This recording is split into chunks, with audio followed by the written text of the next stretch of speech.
Welcome back to Mirror Image Co, the styling and coaching platform that helps you attain an empowered life. Now today's video is on embracing femininity. And I thought this was such an important video to do because there are so many messages towards women in general, regardless of culture and age, that being feminine is seen as somehow weak or emotional or something that shouldn't be embraced because it's attention seeking, or they're all sort of negative connotations to it. And I really wanted to flip the script and show that there can be positive aspects and there are many strengths to embracing your positivity that can really propel you both personally and professionally. So my first tip is spend time alone. When you spend time alone, you gain some clarity as to what you're doing, why you're doing it, where you're going, who you're going with, and why. It's so important in the world where we're so busy, we have multiple responsibilities in our life, and we have so many expectations of us sometimes as women in terms of what we need to do for other people. So it's so important to take that time regularly to evaluate, is this where I want my life to go? What am I doing? How are my associations? What is going on with my life? And you might say that that's a little bit much, but start by writing down where you want to be, where you see, and what's your vision for each area of your life. And you can really only do that when you're sitting alone with yourself, with your thoughts, and when you really take the time in silence to look at where you want to be and where you are now. So when you do that, I also think it helps you know who you are better and make more concerted and discerning decisions in all areas of your life because you have clarity.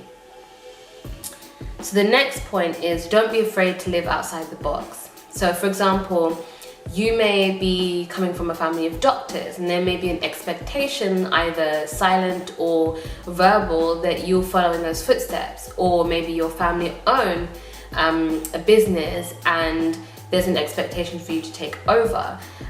Or it could be your friendship groups and you all maybe have one similar interest, but you may be growing and starting to discover other interests. For example, if you all love winter sports, but then you're like, actually no, I want to go and travel and go somewhere like maybe in South America or Australia or whatever, and I want to discover different things, then it's just important to be able to not pigeonhole yourself. Human beings naturally, unfortunately, label other people quite superficially. And so when you live outside the box, it means that you are not confining yourself to the limited perceptions that other people have of you. Only you know what you're capable of. Only you know your potential, and only you can fulfill it. You will do that with, obviously, yes, the help of many people on the way. But if you live in a box, in a limited life, the regret that you have will only be yours. And most people will want you to fit in a box that suits them, that makes them comfortable. And so it's so important for you to have some clarity. And that comes with point one, spending time alone. What really stuck out to me, for example, was a few examples. For example, Steven Spielberg, he was rejected, as I read, from his initial application to film school. Now, we laugh at that now, but he was later given an honorary degree by that film school. But if he quit because he was rejected, and I had read somewhere that it was several times that he actually got rejected. If he gave up and he decided, oh, I'm not going to do that, I'm just going to go back and, settle for doing something else, when really he wanted and he had a knack and a passion for making films, then we wouldn't be able to share in the gifts that he has displayed today. Same thing with Oprah Winfrey, same thing with even people like Elon Musk, who are now looking to go into space even. So those may be far-fetched ideas that we think, but actually he's made it possible. There are rockets being launched. So if he decided to live in that box, we wouldn't actually think that there was a possibility to do that. So I really would encourage you to live outside the box, to not create a box, to really find out what your gifts are and aptitudes are and use them. My third point is surround yourself with women who understand that there's room enough for everyone to shine. This is probably the most important point in this video, because your associations can either propel you or they can damage you. We women are very relational in the way we interact. We tend to bond over coffees and dinners and lunches and brunches. And so we tend to generally share more of ourselves. And so what I think is important is to eliminate individuals who don't celebrate you, who don't, or who are silent, because sometimes it may not necessarily be someone who dismisses your good news or someone who sneers at it. It can be someone who's always silent, who's never really happy, or who's never really acknowledging of things in your life. And that is probably even worse than an individual who just shows their opinion. And so when you spend time around people who do that, they drain your energy. They make you feel like you need to shrink in order to make them feel better. And that's a sign that you have insecure individuals around you. People who always question you. Oh, how did you get that job? Oh, your nails look good. Oh, your outfit, whatever. It's not necessarily to do with a happiness for you. It's a questioning of, well, if this is happening for her, unfortunately, some people think, well, it means that there's less for me, or this isn't going to happen for me. And I really encourage you to remove that kind of negative energy from your life and surround yourself with women who, on the other hand, believe that when one person is succeeding, then hey, by the power of association, my blessings must be on their way.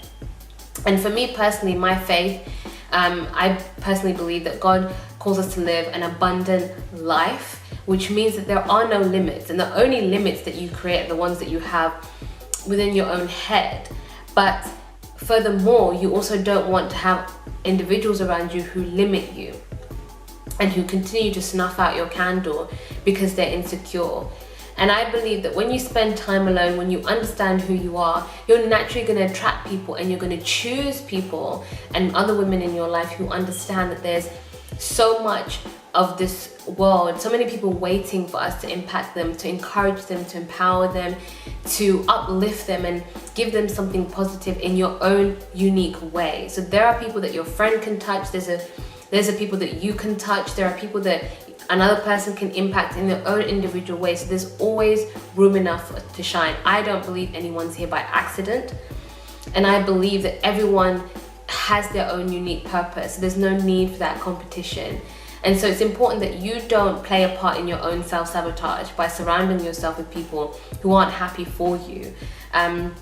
It's so much better to take your time and to evaluate and write down what kind of friendships you want, and then you can be clear about how those show up in your life and who those people are. And also remember, some things are seasonal. Not everything is a lifetime.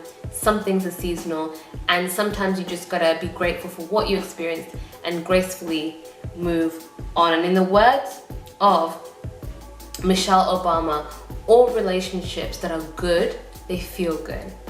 They feel good, and they're ones where you come away either smiling unconsciously, or you don't feel that you need to be less than, you don't feel that you need to shrink, you don't feel that you need to apologize for just being yourself.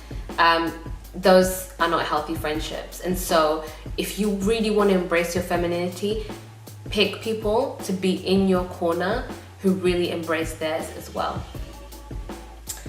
The next point is trust your gut. Now, there's this famous women's intuition that we have. I've come across several guys who are like, how do girls know that? How do you even see that? And I believe that we have that gift naturally to be able to sense things pretty quickly and be very perceptive of the mood, of the energy, of the intent of a situation. And so I believe that it's important that you trust that voice within yourself. Because if you don't, and again, going back to the previous point, you surround yourself with people who will plant seeds that are negative, then you'll end up doubting yourself, and then you'll end up overthinking, and all those things lead to a lack of confidence and a lack of embracing who you are as a woman. So trust that. I believe usually our gut instinct is right, and this is not to say that you don't make considered, wise decisions with counsel and with people who give you advice. I think it's so important to do that, but there comes a time where you have to, at the end of the day, ultimately count on your own barometer about how you make those decisions. So trust your gut and don't doubt yourself, and practice this by asking questions. So if you have a gut feeling about something, ask questions and see whether those answers line up with what you perceived of the situation, and make inquiries. You really can take the reins on this and not end up putting yourself in a rut by second guessing yourself and creating doubt that really doesn't need to be there. And my last point is look good. And this is very simple but very subjective, because we all look different, as we should.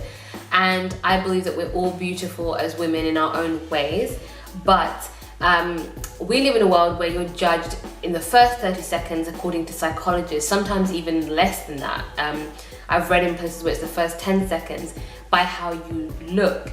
And so it's important to be your best. So what I mean by that is be groomed, be fresh, but it's also about how you feel. So for example, if you think about when you've seen someone who's tired, how they feel generally shows up in their physicality. So they may have bags under their eyes, they may be yawning, they may be a little bit disheveled, and so you'll notice that. You don't need to sort of be like a detective to see that. And so how you feel, put yourself in environments that are healthy, find products that make you feel good, that are healthy and good for your skin, good for your body. Take care of your body. It's the only house I personally believe that we are going to live in our whole lives. So when you do that, you can be able to show up at your best with a level of energy and concentration that will make you be able to face the day even better. So these are my tips for embracing your femininity. So the first one is spend time alone. Don't be afraid to live outside the box. Surround yourself with women who know there's always enough room for everyone to shine. Trust your gut and look good. So I hope those tips helped you embrace who you are as a woman, feel empowered, and maybe highlighted the fact that being feminine, embracing who you are, can come in all forms. So check out our website and our socials. I'll put the links in the description bar below. Thank you so much for watching, and I'll see you on the next video. Bye.